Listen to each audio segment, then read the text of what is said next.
led to an evening, a mistake he'd regret all his life. He keeps calling me apart. I'm scared, Jimmy. You play fair with me, I'll play fair with you. I don't want to lose my family. Now, you're scared of me, aren't you? You're afraid. Zach, she sounds weird. I'm not gonna be ignored. Whatever resentment she's feeling, she's probably got it out of her system. If she didn't get it out of her system, what then? I guess you thought you'd get away with it. Well, you can't.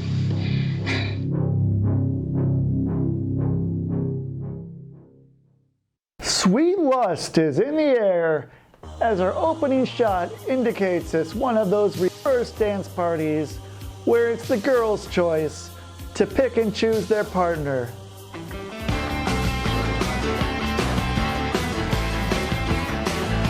Why do we have these oddball dance references within the Saved by the Bell dimension? This sort of thing would not happen outside of Hello Dolly.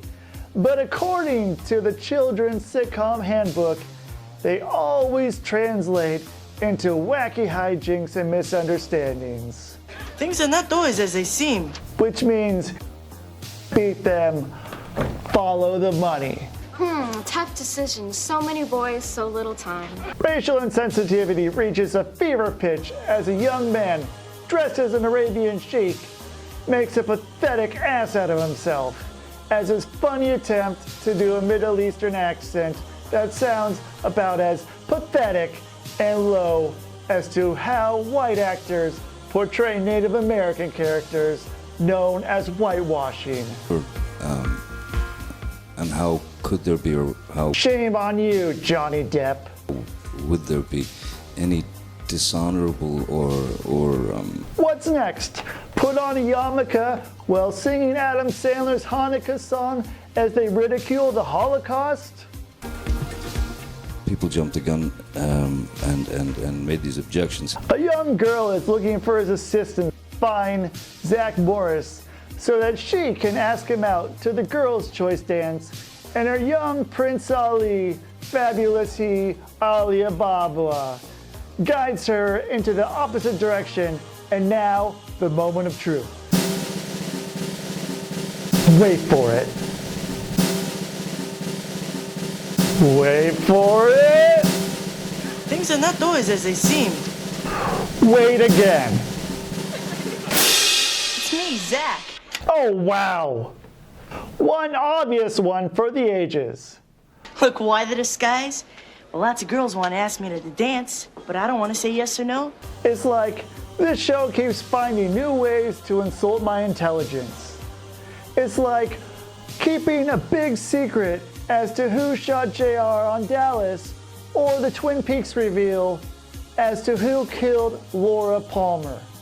You could do worse. Heck, I find this more shocking than the ending of The Sixth Sense, or Brian's death in Family Guy, or when Subway's Jared gained weight, lost it, and forfeited a fortune to land on Chris Hansen's radar. Give me a second. Zach Morris's plan to avoid Kelly is to equally offend each culture as possible, hiding from girls and appearing in various disguises, from a Saddam Hussein Iraqi sympathizer to Hakeem, the African dream, because he's hoping Kelly will ask him out.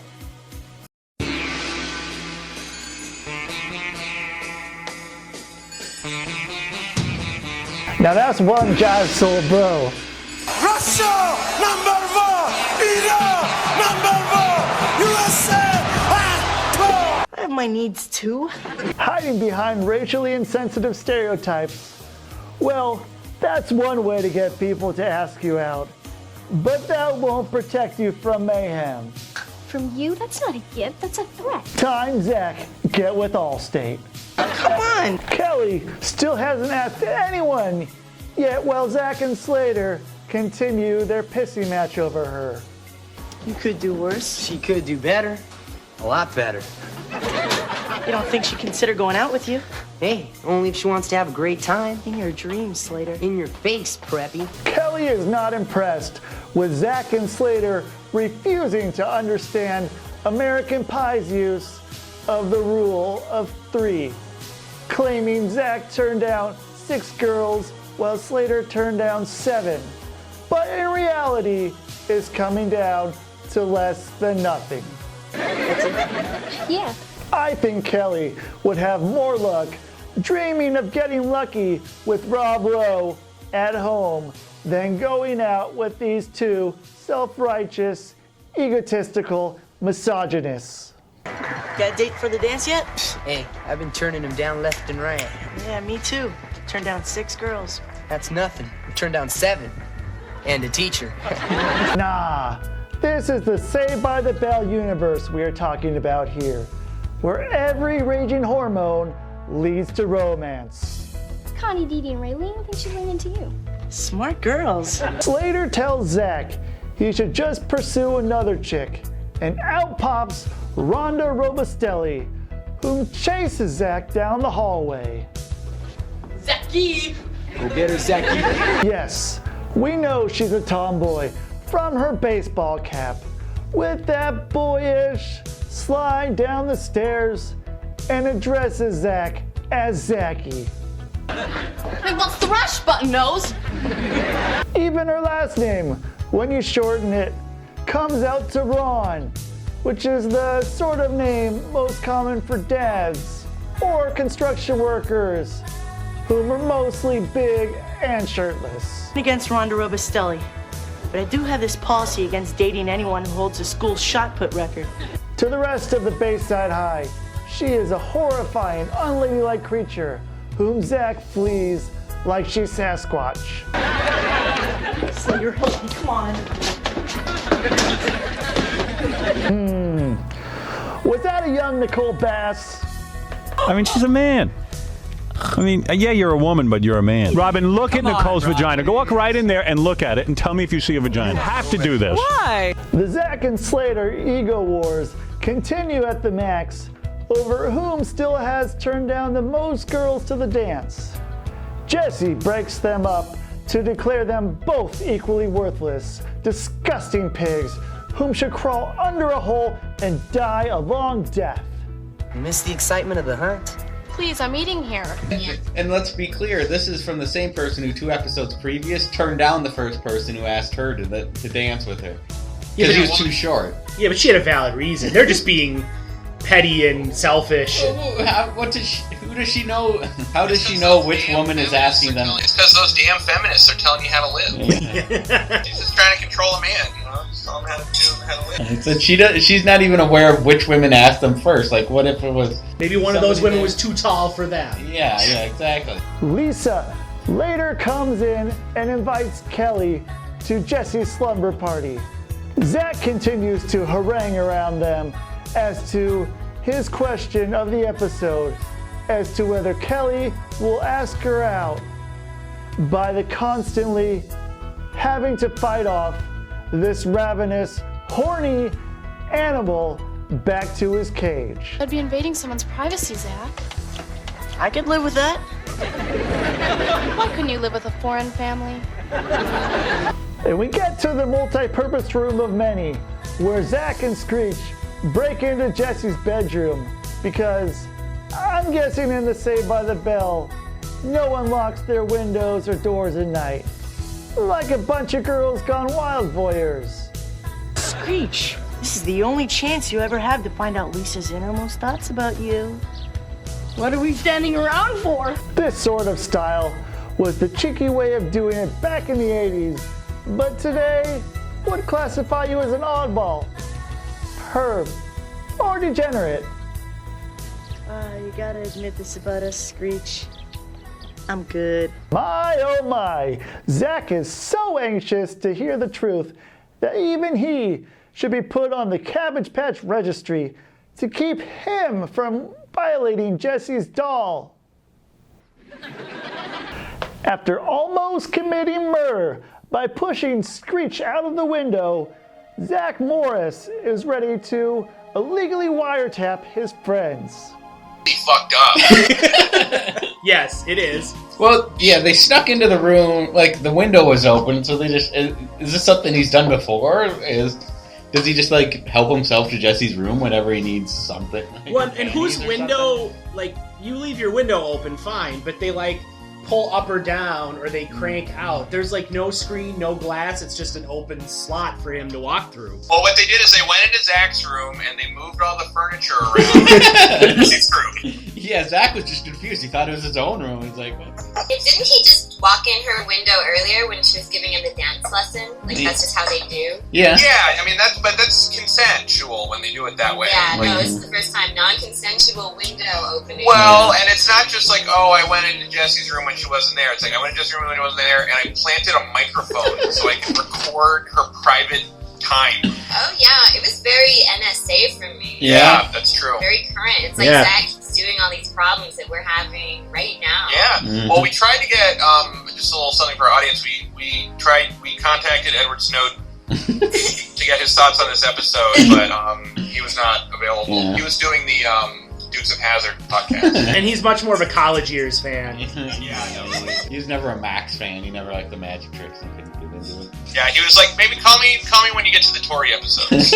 So then, to lay on the creep factor, while Screech is laying the bug, we have Zach sit down on Jesse's like under the window couch and like molest this doll that's on the couch. All right. Well, first creepy, but I'm confused about this bug because it's like a microphone. Is there like a wire going straight from her window to his window next door? I think. Yeah, I think that's what we're supposed to get. And you feel like they'd notice that. Some wire. Yeah, you'd think they'd see that. Yeah, that's a long wire, but yeah. So then Zach is sitting on like the Davenport or whatever it is, and petting himself with her stuffed rabbit. And big weird doll, and it's like the second or third time there's been a big weird doll. Yeah. Just like all teenage girls have big plushy weird wobbly dolls. Mm-hmm. No, Lisa had one in her room. I'm pretty sure that was the doll that Screech danced with. Yes, he danced with that doll too. Oh, it's already just tainted just by that. Another thing that struck me in this moment is that because Screech is like, hey, Zach, this is a little fucked up that we're doing this. You know, this is real invasive. You know, this is really intense. This is a crime. And Zach entices him by explaining to him that he will be privy to Lisa's innermost thoughts by doing this, which persuades Screech. But Lisa's not like subtle about her feelings about Screech. It's not like she's harboring mysterious feelings about him that he'll like. She will let him know at any given time how she feels about him.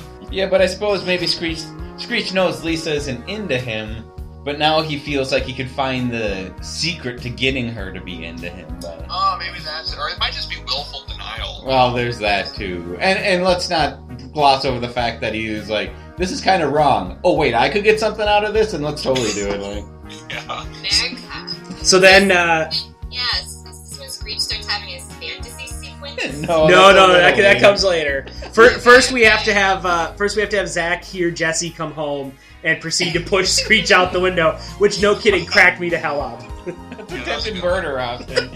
I'm well aware of that. It still cracked me up. He landed on his stunt dick. It's like a pogo. It should be a soft landing. Yeah, it broke his fall. Yeah.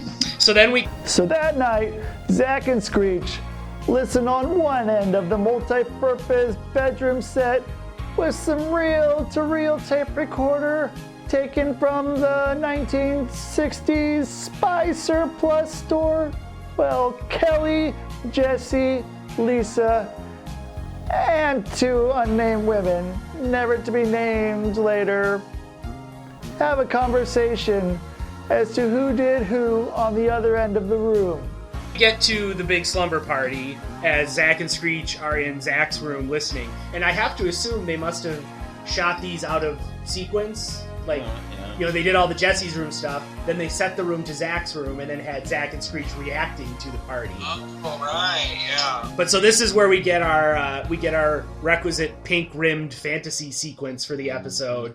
As Don't say pink rimmed. It's just, it sounds awful. I intentionally said pink rimmed. I would like to say pink rimmed more. So this is where Screech has his fantasy of what an evening at the slumber party must be like. I like that the extras aren't there for his fantasy. No, because they're not important. He only wants A-listers. Yeah. You're not an A-lister, you're a nobody. That's what you called them earlier, the nobody. They are there. I mean, it's weird. They have a couple lines even. I think we need to really cover that, though. There's 2 non-essential characters at the slumber party? Are there 3? There's purple tie-dye. There's the one who has, like, samurai hair. Yeah. And then there's the one with the facial mask on. Yeah, So, like, purple tie-dye has the face mask. My exact line in my notes is, "Shut up, random extras we'll never hear from again." Well, okay, did we get to the story? Did this happen before or after the story of Jessie at the movie? So you didn't really pay attention to when she apparently went on a date with a guy to a movie.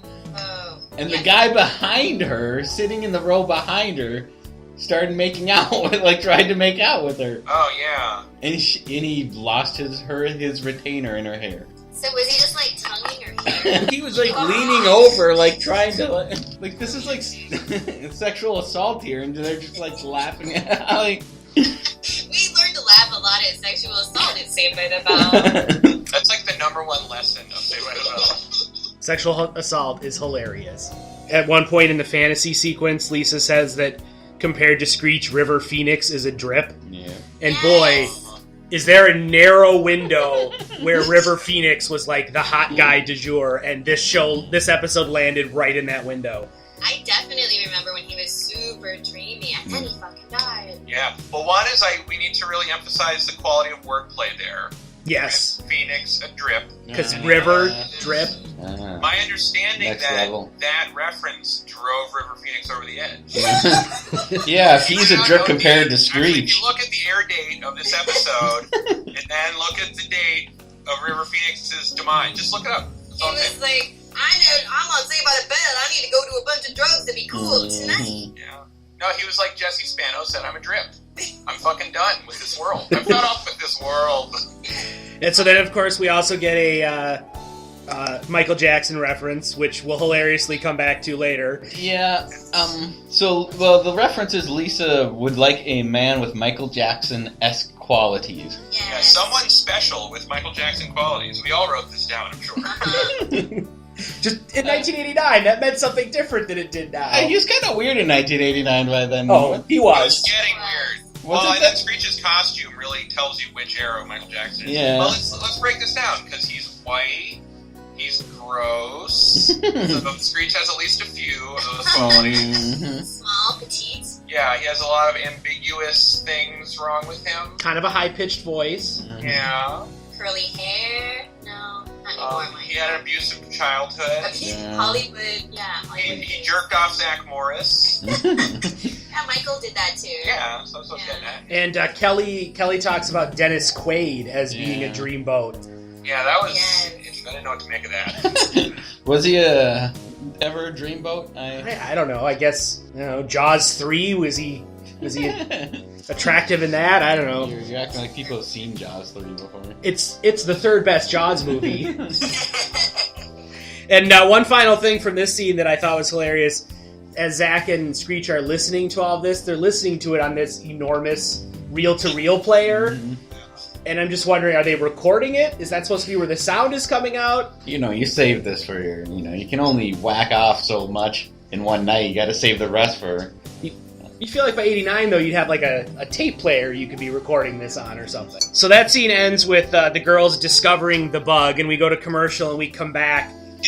This is one of the tropes that always really gets to me, is the huddle whisper. Here's what we're gonna do, and they all gotta go, I don't know why, but that always drives me nuts. I'd like to say that Lisa specifically says she thinks bugging the room was a very romantic gesture. Yeah. Screech is on the right track. I mean,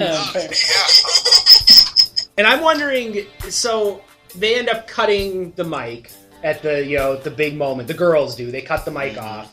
What was Zach and Screech's plan for getting the mic out again? Were they just going to hope no one discovered it? Pretty much until they left. Yeah, it's pretty easy to break into Jesse's room. Yeah, that's true. So, wait, a couple things, though. One is, I thought it was interesting the way they all sort of prop up the mic very carefully and huddle around it, even though it was, crammed under the bed before. It's I think the levels are fine. And then, I thought it was really weird when, I can't remember, I think it's Lisa, they're like, oh, let's all say our biggest secrets. And Lisa's like, I stole some lipstick one time. And everyone just totally blows it off. And you're like, this is a Saturday morning show for kids. Yeah, stealing lipstick, that's no big deal. Yeah, they're strangely blasé about theft. Tell Winona Ryder that. Ooh, too soon.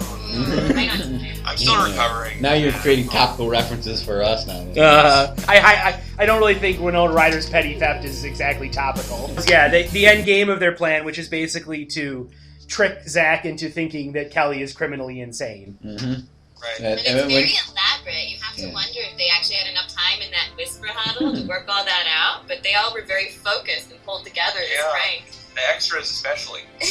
No name and what's her face. Yeah, they had a lot riding on it, and apparently it didn't work out. They were excited to be involved. Happy to be there. Craft services. It's not often you get invited to one of the big six's parties of anything. Yeah. Well, the other thing about Kelly's alleged history of violence is, how would no one have ever heard about this before? Like, it's our understanding is that these people have all known each other for a long time, right?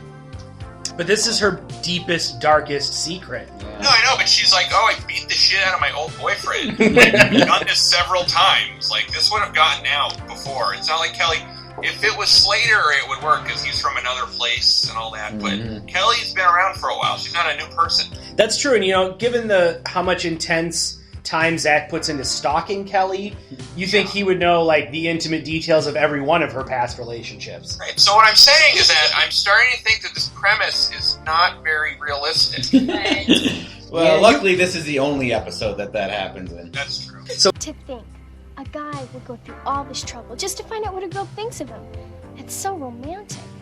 No, it's so illegal. Oh, you're killing me, Smalls. It's just a stupid prank. Let's not get angry. Let's get even. Stay Screech in one of the tackiest Michael Jackson outfits, proclaiming in his fake falsetto voice, I'm not like other boys. And this is where we get our wonderful Screech Michael Jackson impersonation, as he takes what Lisa said about Michael Jackson to heart and shows up dressed like him, talking like him, and moonwalking. He moonwalks away when she tells him to fuck off. And then he gets sent to the principal's office for being, too extravagant? No, well, that's what's great. Is Belding's like, okay, I have many tasks to perform at the school. And he tells him that he's violating the dress code. Yeah, what dress code is he violating over here? He's fully dressed. Look what these fucking kids are wearing all the time. My understanding is that the entire dress code is don't dress like Michael Jackson. That's how I read it. Yeah. You were even allowed to... You can wear a skimpy bikini down the stairs. Yeah, you can wear Lisa's swimsuit. But so help me God, if you wear one sequin glove, it's Belding time. Belding, are you okay? Are you okay, Belding? Belding, are you okay? Are you okay, Belding? Guess you've been hit by a smooth criminal. Mr. Belding, it's me, Screech! Slater enters the scene on a wheelchair with a cast on his leg, confessing that Kelly did this to him as he proclaims she likes Zach Morris better. Well, Kelly beat me up. She beat you up? Wait, you're on the wrestling team. Yeah, I know. It's humiliating, Zach. I should have been able to take her. Isn't it funny that our actors here seem to perform better when they're lying through their teeth? What's wrong with that? Perhaps we're onto something here. Boys can be so dumb sometimes. Nah. Sometimes I wonder why God ever invented boys. To give us something to talk about at slumber parties. Zach, out of desperation, tries to break into Mr. Belding's office to find whatever dirt he can as to why Kelly suddenly lost it. Apparently, confidential medical history records are always stored for prying eyes like you. He eventually stumbles upon a medical file. Kelly was committed to the hospital for the criminally insane. I think HIPAA would like a word with you, Zach. I need your help. My life is being threatened by one of your students. Just one? You're losing your touch. And here's another racy joke. Oh, yeah, you know it. And he's talking about Kelly, how she gets these intense headaches, because he's like, oh, you're trying to fuck all these girls. Like, yeah, I used to fuck a lot of girls. That's like Belding's Yeah. Zach. That's Belding's like, demo. he's like, she gets these intense headaches, and he goes, they all get headaches, Morris. That was a little racy. Oh, yeah. Zach, I know where you're coming from. Hey, I was also a big ladies' man. Sometimes they're gonna act a little out of sorts. You just chalk it up to hormones. That's all it is, sir? I'm positive. Hey, I've been around. The psychosexual nightmare continues for Zach as we cut to a classroom where the teacher opens up with Chapter 6, The Colon, Your Friend for Life, while gesturing to a skeleton's anus with a pointer. The girls fix a plan so Kelly and Zach are locked in the classroom together. Speaking of anus, she's about to go balls deep with a baseball bat. Excuse me for a moment. Guess he's not going to be Saved by the Bell this time. What's she gonna do, spike you to death with a volleyball? She puts on a Hannibal Lecter act, swinging her baseball bat mercilessly at Zach. Someone please call 911. Zach flees like a screaming chicken in the night, telling Kelly mulligan this time with none other than Rhonda Robostelli. What are you gonna do with me? Whose idea of dancing is actually power weightlifting. Oh, is this a blast or what? Oh, so like cheeseburgers. Not like the Lakers. I like life. I love life. We might as well have you committed, Zach, because Rhonda turned out just fine. More than fine, as she grew into quite the striking actress and now host of TLC's Property Ladder. So it sounds like you're about to embark on a bit of an adventure. Then try climbing the property ladder. Hand. Get your personal taste out of the way and realize that this is a business and that you need to make some money. Oh shit. Rhonda excuses herself to use the pisser, while Slater and the rest enter to conclude their scheme. Jesse and Lisa confess to planting the note in Mr. Belding's files, while Slater reveals the fake cast. Having fun with Rhonda, Zachy? Should have let you kill me when you had a chance. So that's another one. It seems interesting that in these early ones, Zach really seems to get his comeuppance. Yeah. He does. I'm curious, because I feel like there's a point in the series where it shifts, and Zach becomes Bayside Jesus, and he can do no wrong. But well, we were discussing this earlier. It's like Zach, because he's like, I mean, he's sort of a hero. He's like Superman. He's like kind of, he's not a character you relate to. He's like more than you, right? Yeah. But he's also morally dubious. So it's not like he's not an ideal you should strive for, because he's essentially an evil person. Or at least a very selfish person. Yeah, but he's manipulative, and he doesn't respect people's privacy or personal space, or he will do anything to get what he wants. But he's also like very in control of everything. So there's this idealistic element to him, but he's also essentially a bad person. Yeah, and he's still presented very much as an aspirational character. Like, when you guys were young, who actually thought Zach was cool? Is anybody there? I think that I thought he was... Yeah, he was like the epitome of cool to me for a few years there. And I think the way they balance some of that out here is the fact that he does get his comeuppance at the end. So it's kind of a having their cake and eating it too, and that Zach is kind of a dick, but we still look up to him, but at least, he pays a price in the end. Whereas I'm pretty sure later on in the series, he just gets whatever he wants. I think so. I mean, he gets fucked over a few times, though. Like, he gets dumped by Kelly and stuff, but we'll get to that. Yeah. He is very 90s cool, and I love it because it's a caricature of any real kind of person. Mm-hmm. But he is super huge dick the whole time. Yeah, he's like Screech Dick Double level size dick. Yeah, he's like Silver Age Superman, like super dickery kind of. Yeah, like he wouldn't give Lois Lane a glass of water. Yeah, teaches. I think that's part of the allure of the show is that this character is sort of likable but also horrible at the same time. Like, there's a very unique quality to, like, you don't see it a lot. Maybe it's Maybe we liked it because it kind of reflected our own schools, where usually the dicks seem to have the best lives. That's true. Yeah, no, I buy that. If that doesn't put him in the spot, then Rhonda comes in and confesses that with her parents gone, she would like to serve him up as the main course. I have very strict rules about that. I don't kiss on the first date. Oh, lucky for us. I do.